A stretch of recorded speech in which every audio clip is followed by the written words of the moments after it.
صلی اللہ علیہ وسلم کہ مقدس بارگاہ میں جم کر درود پاک اللہ پیش میں فرے ہمارے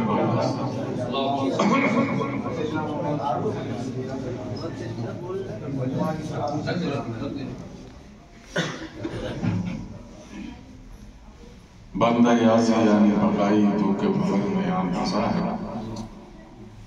بندہ یاسی یعنی بقائی تو کے بھور میں آن پسا ہے تم نے سوا کس کو پکارے پیارے آزاد آج کی محفل کے منظم اسلام میں اپنے ساتھ روایتوں کے ساتھ بس سلسلے رہب شریف وہ سب کو شہید منعقد ہے جس میں آپ سب شہید ہیں اللہ رب العزت نے ہمیں کے صدقے میں آپ کی ہماری سب کی حاضری کو اپنے بارگاہ میں قبولیت عطا ابھی آپ نے بڑے خوبصورت مرکبتے ہیں اور نعت پاک سماعت فرمائی اللہ رب العزت اپنے حبیب کے صدقے میں ہم کو اور سب کو ایمان کے دولت سے مالامال کرے اور سچے دل کے ساتھ امت مصطفیٰ ہونے کی توفیق دے تھوڑی دیر کے لیے مختصر سی محفل میلاد شریف منعقد ہے جس میں ذکر اللہ ذکر اس کے رسول کا اور ذکر اس کے نیک بندوں کا اللہ نے بڑا خوبصورت دین اپنے حبیب کے ذریعے ہم کو عطا اللہ نے اس کائنات میں 1,24,000 یا 2,24,000 نبی بھیجے لیکن رسول کم بن کر کے آئے اس لیے کہ جو رسول بن کر کے آئے وہ امت کے رسول بن کر کے آئے اور کتابوں کے ساتھ آئے نبی تو بے شک 1,24,000 یا 2,24,000 آئے لیکن رسول کم بن کر کے آئے اور امت کے ساتھ آئے اور کتابوں کے ساتھ آئے جس امت نے اپنے نبی کی بات پر مانا اپنے رسول کی بات پر مانا وہ امت کامیاب ہوئی اور جس امت نے اپنے نبی کی بات کو نہیں مانا وہ امت ختم ہوئی وہ کتابیں اٹھا لی ہیں اور اسی کڑی میں جب اس کائنات میں سب سے پیارے سب سے چہیتے مہمان نبی کریم صلی اللہ علیہ وسلم تشریف لائے تو اللہ کا بے پناہ احسان کہ ہم کو ان کا امتی بنا اس لیے کہ ان کی امت پیدا ہونے کے لیے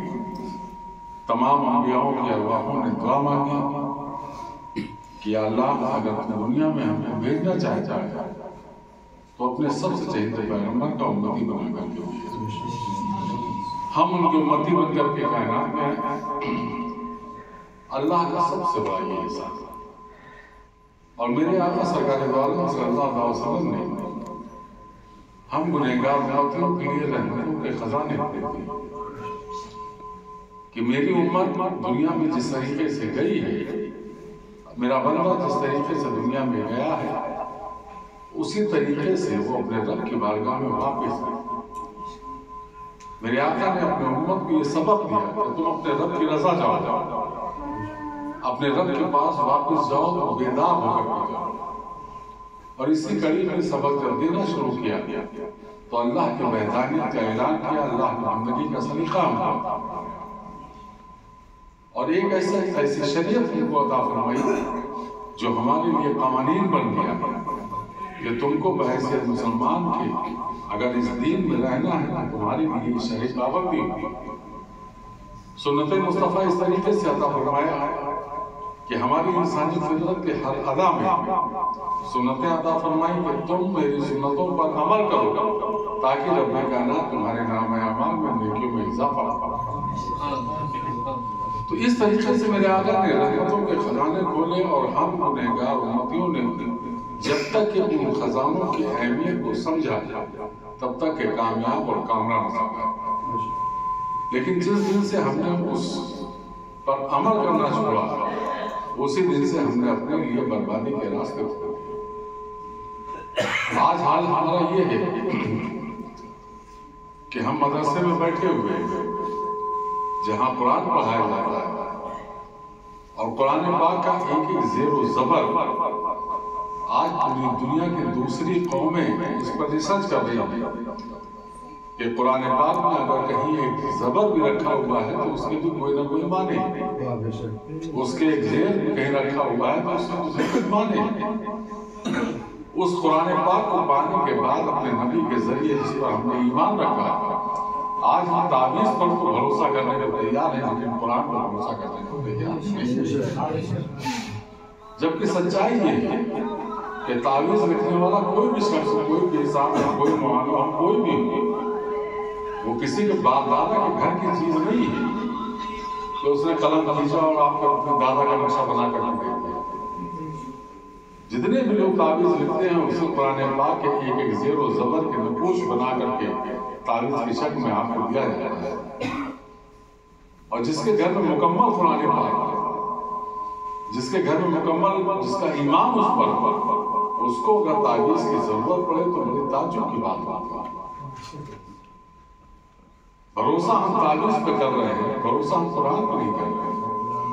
مجھے اپنے شیخ کی ایک بات یاد آتی ہے کہ میرے شیخ ہمارے ماسٹر صاحب بیٹھے ہوئے بنا رہا ہے، سنا بھی ہے، ایک ہمارے پیر بھائی ہوا کرتے تھے ڈاکٹر رمضان کرنے، جب دارالعلوم صفیہ میں ہمارے شیخ بیٹھتے تھے تو اس وقت ڈاکٹر رمضان صاحب کے بڑی اچھی کلینک چلتی تھی، ہمارے پیر بھائی، اور اللہ نے بے پناہ ان کو نوازا بھی تھا۔ ایک دن فجر کے بعد ہمارے شیخ کے پاس آئے اور کہنے لگے صاحب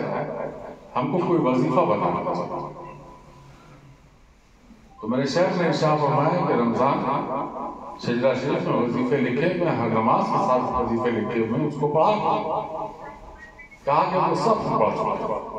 اب کچھ ہم کو اور بتانا چاہیے۔ تو کہا اچھا کچھ اور کرنا چاہتے ہو تو روز صبح فجر کے بعد یتیم خانے میں آیا کرو اور جھاڑو لگایا کرو۔ اب ڈاکٹر رمضان کو یہ لگا کہ ہم اتنے بڑے ڈاکٹر اور ہم یتیم خانے میں آ کے جھاڑو لگائیں، لیکن وہ سمجھ نہیں سکے۔ ہمارے شیخ نے اس لیے نہیں کہا کہ تم آ کر کے تمہاری انا کو ٹھیس پہنچ رہی تم جھاڑو لگاؤ، بلکہ اس لیے اس جملے کو کہا کہ تم قرآن پڑھنے والوں بچوں کے پاس آ کر کے تم جھاڑو لگاؤ گے، اللہ تمہیں اس پر اجر عطا کرے گا اور یہ تمہارے لیے وظیفہ بنے گا۔ آج ہم ضرور اپنے مدرسوں کو بڑی حکارت کی نگاہ سے دیکھتے ہیں، مدرسے میں پڑھنے والے بچوں کو بہت حکارت کی نگاہ سے دیکھتے ہیں، لیکن سچائی یہ ہے کہ بچہ پیدا ہونے سے لے کر کے اور قبر تک، اور تب سے لے کر کے اور 40واں اور برسی تک اسی مدرسے کے بچوں کے قرآن پاک کے آپ کو ضرورت محسوس ہوتی، تب ہم کو پریشانی ہوتی ہے۔ اگر ہمارے گھر بچہ پیدا ہو گیا تو کلمہ سننے کے لیے ہم پریشان رہتے ہیں۔ اللہ نے ہم کو سب کچھ دیا لیکن یہ شعور نہیں دیا کہ ہم کلمہ پڑھ سکیں۔ اذان دینے کے لیے ہم حافظ قرآن کو ڈھونڈتے ہیں، ہم کو ضرورت پڑتی ہے۔ ہمارے گھر میں کسی کا انتقال ہو گیا، ہمارے پاس یہ شعور نہیں ہے کہ ہم کو سنہلانا کیسے، اس کو کیسے ہم کو کفن پہنانا ہے، کیسے ہم کو قبر میں اتارنا ہے۔ حال ہمارا یہ ہے کہ ہم بسم اللہ پڑھ کر کے اس مرنے والے کے لیے مغفرت کی دعا نہیں کر سکتے۔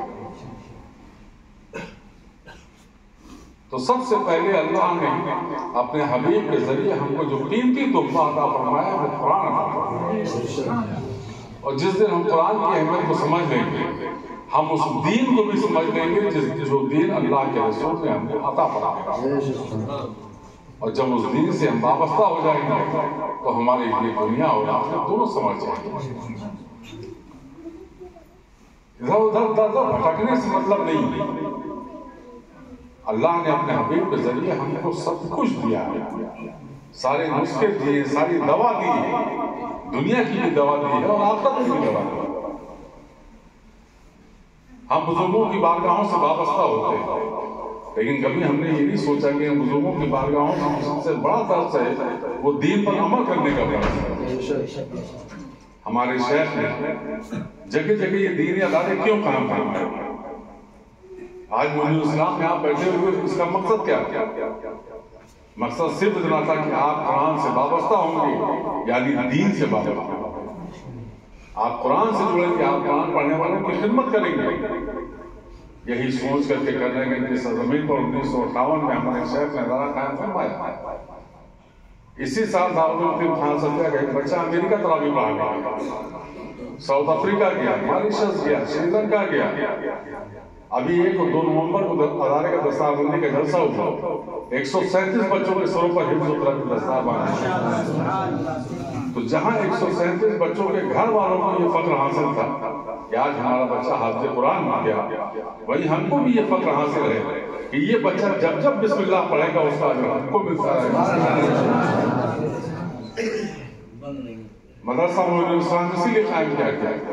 کہ آپ اس کی خدمت کریں گے، آپ قرآن پڑھنے والوں کی خدمت کریں گے، اللہ یہ ایسا اجر آپ کو عطا فرمائے گا جو دنیا میں بھی کام آئے گا اور آخرت میں بھی کام آئے گا۔ یہ دین سے اس لیے آراستہ کیا گیا، ان بزرگوں کا مقصد یہی تھا، اور جب وسیلے کی بات آئی تو بزرگوں کی بارگاہوں کے زاروں کو کیا تھا؟ ہم جس سرزمین کے غلام ہیں وہ سرزمین ہے زمین مشرق، جہاں 890 اللہ کے ولی آرام فرما، جس کو مدینہ الاولیاء کہا جاتا، اولیاء کا گڑھ کہا جاتا، وہ مقدس سرزمین ہے زمین مشرق۔ ہندوستان کے اندر جتنے بھی سلاسل ہیں ان تمام سلاسل کے بزرگ اس سرزمین پر آرام فرمائے۔ اسی لیے ہمارے شیخ نے ارشاد فرمایا کہ نازہ غلامی پر اپنی ہے فخر مجھے اس عزت پر، تیرے گدھر کی گدائی کافی ہے شاید تمنا کچھ۔ جہاں ہر سال رجب شریف کے اس کے موقع پر آپ سے شرکت کی درخواست کی جاتی ہے، وہی یہ رجب شریف کا آنے والا عرس آقا بلی نعمت حضور شاہ خادم صفی محمدی صفی الرحمان کا ہے، جن کے لیے ہمارے شیخ ارشاد فرماتے ہیں کہ بقائی اصلیت ہے بس وحدیت نہیں کہ میں بنتا ہوں شیخ خادم صفی۔ ہمارے شیخ نے ارشاد فرمایا کہ میری ہزاروں یوم کی خوشیاں اس عرس پر قربان ہیں۔ ہمارے شیخ ارشاد فرماتے ہیں کہ جو اس عرس میں آتا ہے ہم اس پر احسان کرتا ہے، چونکہ صفی شریف کے سارے عرس چاند کا 20 کے حساب سے ہوتے ہیں، 13، 14، 15 رجب، اس سال 26، 27، 28 جنوری کو پڑھے۔ میں اپنے تاجداروں کی بارگاہوں کی خاک کا گرنا سزا ہونے کی حیثیت سے آپ تمام حضرات کو شرکت کی درخواست کرتا ہوں، چونکہ ادھر مستقل سفر اور جن جن صوبوں میں میں رہا وہاں پر سردی تھی نہیں، 3 دن جب میں یوپی میں آیا اور یہاں پہ بھی سفر کیا تو جس کی وجہ سے ٹھنڈا لگا، طبیعت میری ٹھیک نہیں ہے، لیکن جو دستور ہے جو ہمارے شہر کا مشن ہے اس پہ عمل کرنا ہماری علاج نہیں ہے، اسی کے تحت آپ کے بیچ میں حاضر آ گیا۔ صرف یہ دعا کرتا ہوں ہر وقت کہ اللہ اپنے حبیب کے صدقے میں ہم کو اور آپ کو سب کو سچے دل کے ساتھ اپنے نبی کا فرما بردار بنائے، اپنے نبی کی شریعت پر عمل کرنے کی اور سنت مصطفیٰ پر عمل کرنے کی ہم کو اور آپ کو توفیق عطا فرمائے۔ انہی باتوں کے ساتھ چونکہ آپ جانتے ہیں کہ یہاں اولیاء میں ہمارا ایک بہت ذمہ دار پیر بھائی جناب حاجی مدنی بقائی خان گول، جس نے ایک عرصہ ہمارے پیرزادے کے ساتھ گزارا اور ہمارے ساتھ گزارا، ہمارا پورا سسٹم ہی وہی چلاتا تھا، دنیا سے رخصت ہو گیا، رب کائنات اپنے حبیب کے صدقے میں اس کو اپنی جگہ عطا فرمائے، ان کے قبر پر رحمتوں کی بارش عطا فرمائے۔ ابھی ہمارے ایک ذمہ دار اور پیر بھائی جناب رام سول بھائی کا انتقال ہو گیا، اور جو بھی دنیا میں یہ موت کو ایسی سچائی ہے جس سے کوئی انکار نہیں کر سکتا، یہی ایک ایسی حقیقت ہے جس سے سب کا سامنا ہونا ہے۔ تو جو بھی اس دنیا سے رخصت ہو گئے، رب کائنات سب کو اپنی جگہ رحمت کی جگہ عطا فرمائے، ان سب کے قبروں پر اپنی رحمتوں کی بارش عطا فرمائے، اور ان کے گھر والوں کو سب عطا فرمائے۔ انہی باتوں کے ساتھ انشاءاللہ کل دوپہر میں وجہ بھول رہوں گا، کل شام کو پندار کو رہوں گا، پھر پرسوں شام کو میں خانپور رہوں گا اور اس کے بعد جلال چلا جاؤں گا. پھر انشاءاللہ زندگی بخیر رہی. جو لوگ سب شیخ اس میں آئیں گے وہاں ملاقات ہوگی. انہیں باتوں کے ساتھ میری بات تھا. السلام علیکم ورحمۃ